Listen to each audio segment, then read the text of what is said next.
हम उस समय में भी कथा कर चुके हैं जब कथा में 7 दिन निकल गए और 5 से ज्यादा लोग ही नहीं आए। वो समय की भी कथाएं की हैं और आज की भी कथा कर रहे हैं। इतनी दूर दराज गांव में भी अभी यही कथा जबलपुर शहर में होती, वहां हालत क्या होती। लेकिन इतनी संख्या में लोग आ रहे हैं। लेकिन सत्य बताते हैं, भागवत जी की ऐसी कृपा है, किसी की मान प्रतिष्ठा की ना तो इच्छा है और ना उससे ज्यादा फूलते हैं। बहुत समय हम तो बहुत सहज, हमको महाराज बन के रहना अच्छा ही नहीं लगता। हम तो रात में चले जाते हैं, खेलते हैं, कूदते हैं, ऊधम मचाते हैं खूब रात में। अब दिन में क्योंकि व्यस्तता रहती, गर्मी रहती, रात को जाते हैं, खेलते हैं। कल रात को गए, हमारे अनिरुद्धाचार्य जी महाराज की कथा चल रही है। 6-7 बॉलों पे इतने छक्के मार के आए उनके उनकी बॉलों की, उनके नहीं गलत अर्थ मत लगा लेना।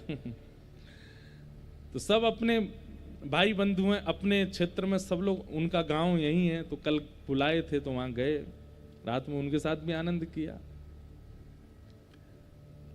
अभी हमारी कथा है जो कल से नासिक में, वहां के महाराज जी पिछले 30 साल से मौन हैं और अपने संपूर्ण जीवन में उन्हें 3 लोगों का स्पर्श किया है। स्पर्श नहीं करते किसी का, वो तीसरे व्यक्ति हम हैं, हमारा स्पर्श किया उन्होंने।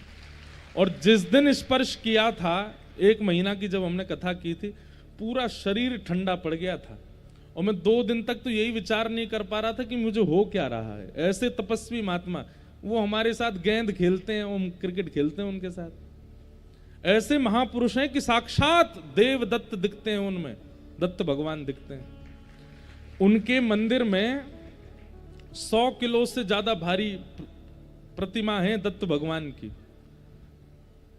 और जिस दिन प्रतिष्ठान हुआ मंदिर का, बिना क्रेन के ऐसे अंक में भर के दत्त भगवान को उठा करके गर्भगृह में विराजमान किया महाराज जी ने। ऐसे महापुरुष बोलते नहीं है, मौन रहते हैं, लिख करके बात करते हैं। लिखते भी हिंदी नहीं है, संस्कृत में लिख करके बात करते हैं। ऐसे अद्भुत महापुरुष हैं। आयु उनकी कितनी है कोई जानता नहीं, लेकिन 25 वर्ष के देखने में लगते हैं, पर आयु उनकी बहुत है। अद्भुत महापुरुष हैं, उनकी बड़ी कृपा है हमारे ऊपर। ऐसे कल से हमारे ये वस्त्र नहीं होंगे, कल से हम दूसरे वस्त्रों में होंगे, अपरस में रहेंगे।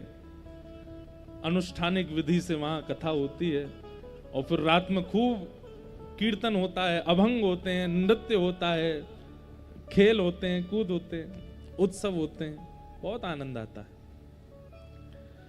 तो इसलिए भैया, नाम प्रतिष्ठा यश के लिए मत जिए। एक मैं व्यक्ति बन सकूं अच्छा, और अपने जीवन के उद्देश्य से, अपने कर्म से, अपने वचन से कुछ लोगों को सुधार सकूं, ऐसी भावना रखो और अपना जीवन जी।